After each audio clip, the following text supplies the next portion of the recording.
పద్మనాభుని చెరువు అనేటువంటి ఆ గ్రామంలో చాలా మంది సోదరీస్ ఒక క్యాంప్ లాగా ఏర్పాటు చేసుకున్నారు. అక్కడ మాకు 2 కిలోమీటర్ల దూరంలో దగ్గరలో చిన్నమాలపల్లి పెద్దమాలపల్లి అంటే 2 హరిజన వాడలు ఉండేవి. నాకు 6 సంవత్సరాలు వచ్చే వరకు కూడా అక్కడ స్కూల్ లేదు. 6వ సంవత్సరంలో స్కూల్ పెట్టారు. స్కూల్ పెట్టినప్పుడు చాలా సమస్యలు వచ్చినాయి.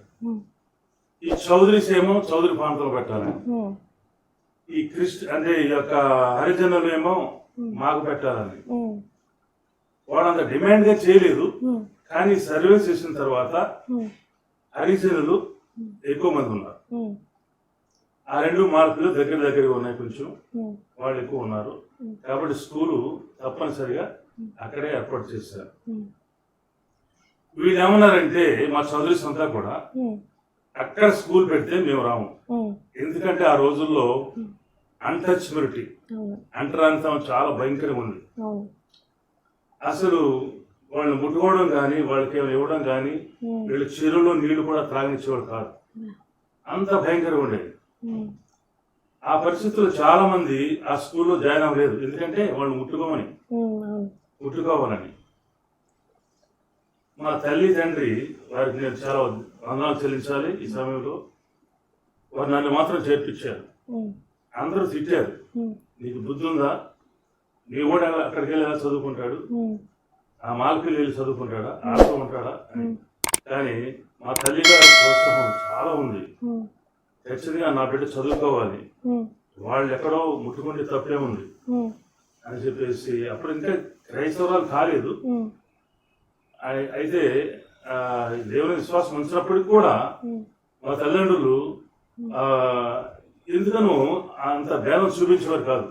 అన్టచబిలిటీ భావాన్ని ఎక్కువ చూపించేవారు కాదు. నన్ను స్కూల్ పంపించారు.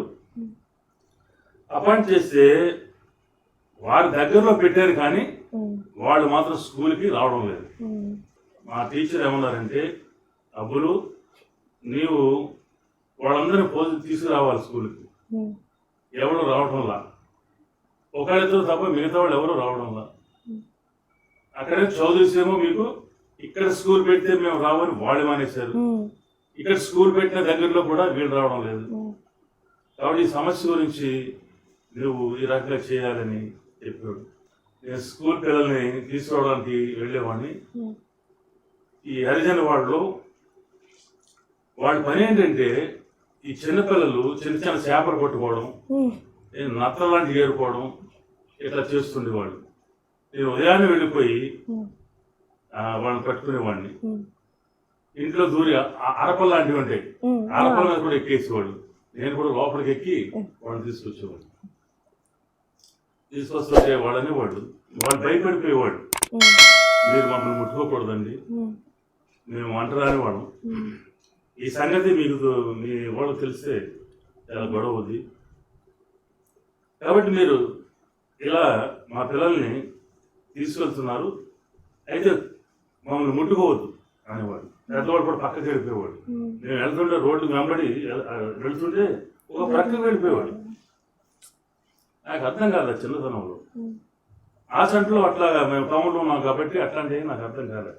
అక్కడ మాల్పల్లి కానీ హరిజన వాడ కానీ దగ్గరలో లేవు.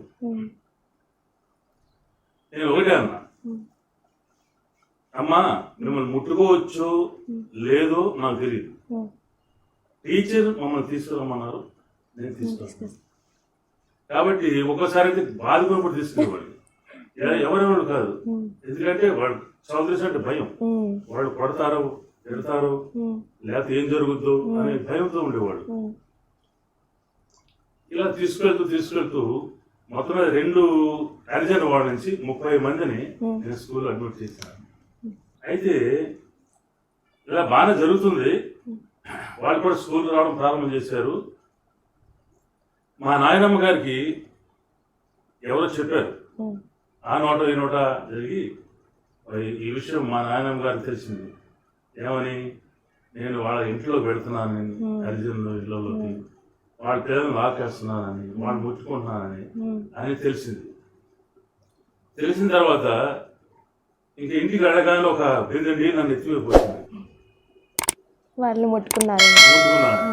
తర్వాత ఇక్కడ బట్టలన్నీ తీసి ఇక నువ్వు కొత్త బట్టలు వేసుకో, మంచి బట్టలు వేసుకో, నువ్వు ఇవన్నీ అలా అంటారు రాని వాడి దగ్గర మనం ముట్టుకోము కదా, ఎప్పుడైనా ముట్టుకున్నావు మనల్ని, కానీ నువ్వు వెళ్ళి అలా చేస్తున్నావంట, ఇళ్లలో కూడా వెళ్తున్నావంట అని చెప్పేసి మా తల్లిగారు అన్నారు. ఏమైంది, ఆ కుర్రవాడు మంచి పని చేస్తున్నాడు కదా నీ మనవాడు, వాళ్ళు తీసుకురావడం తప్పే ఉంది అంటే ఒక రాయి తీసుకుని మా అమ్మని కొట్టింది. బ్లడ్ అంతా వచ్చేసి చాలా గందరగోళం అయింది. మా అమ్మగారు ఏమనలేదు, కానీ నేను అసలు స్కూల్ మానేయమన్నాను మా నాయనమ్మ. మీరు అలా పట్టుకుంటున్నారా? నువ్వు ఆ స్కూల్కి వెళ్తున్నావు కాబట్టి వాళ్ళతో ఆడుతున్నావు, వాళ్ళు పట్టుకుంటున్నావు, వాళ్ళు ముట్టుకుంటున్నావు, అంట రాని వాడితో నువ్వు తిరుగుతున్నావు, స్కూల్ మానేసి. మా అమ్మగారు మాత్రం స్కూల్ మాట్లాడలేదు, స్కూల్కి వెళ్తాడు వాడు, ఎందుకంటే చదువుకోవాలి. ఇప్పుడు మా అందరికి కూడా చదువులు లేవు, పురాతన వాళ్ళందరికీ కూడా చదువులు లేవు, నీకు చదువు లేదు, ఎవరికి చదువు లేవు.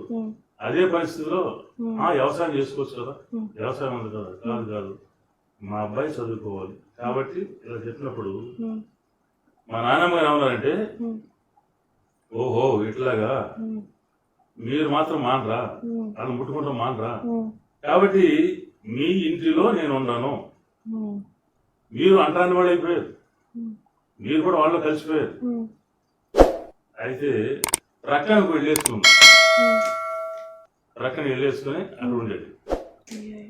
సరే మా అమ్మగారు భోజనం వండి నా చేత పంపించేవాడు, నేను తిన్నాను. ఎందుకు తిన్నా అంటే, నువ్వు ఆ స్కూల్ మానేస్తే అన్నం తింటా, వాళ్ళు ముట్టుకోవడం మానేస్తే అన్నం తింటాను, నీకు లేకపోతే నేను అన్నం తిన్నాం అని అనేది. సరే ఎట్లాగో తర్వాత చనిపోయింది మా నాయనమ్మ గారు. స్త్రీలు బొట్టు పెట్టుకోవడం, మంగళసూత్రం ధరించడం ఇవన్నీ ఉంటాయి. పాస్టర్ గారు కొంతమంది వెళ్ళి అమ్మ నీ బొట్టు తీసేయాలి, ఇదే పాస్టర్ ఈ మంగళసూత్రము ఈ బొట్టు తీసేయమన్న పాస్టర్, పరలోకానికి వెళ్ళదని చెప్పిన పాస్టర్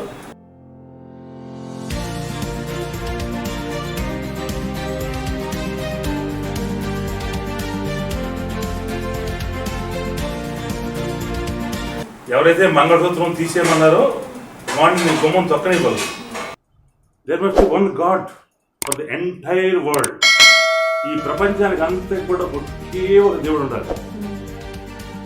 మరి ఈ దేవుడు అన్నబడే వాళ్ళందరూ కూడా రక్తాన్ని ప్రోక్షించాలి పాపానికని ఉంది, కానీ ఎవరు కూడా సిలువేయబడలేదు, ఎవరు రక్తాన్ని ప్రోక్షింపజేయలేదు, ఎవరు రక్తం కార్చలేదు. వంశావళి, అసలు కొంతమంది దేవుళ్ళకు అడ్రస్ ఉండవు, చెట్లు పుట్లు నూకాలమ్మ ఏదో చెప్తూ ఉంటారు కదా. అయితే మనకి యేసుక్రీస్తుకి ఒక వంశావళి ఉంది, ఇతర దేవుళ్ళకి ఎక్కడ వంశావళి అనేది కనపడదు. మరి ఎన్నో దేవుళ్ళు ఉన్నాయి, ఎక్కడ జన్మించారో అడ్రస్ ఉండదు, ఎప్పుడు జన్మించారో అడ్రస్ ఉండదు. మరి ప్రవక్తలు లేదా దేవుళ్ళు అనబడి చెప్పబడ్డ వాళ్ళందరూ కూడా చనిపోయారు, వారి సమాధులు తెరవబడి లేవు. యేసయ్య సమాధి తెరవబడింది, ఆయన ఆ సమాధి నుండి ఆ మరణం నుండి తిరిగి లేచాడు. ఎంత అద్భుతమైనది! ఆయన లేచిన తర్వాత 40 దినములు 40 days and nights showed himself. చాలా మందికి ఆయన కనపడ్డాడు.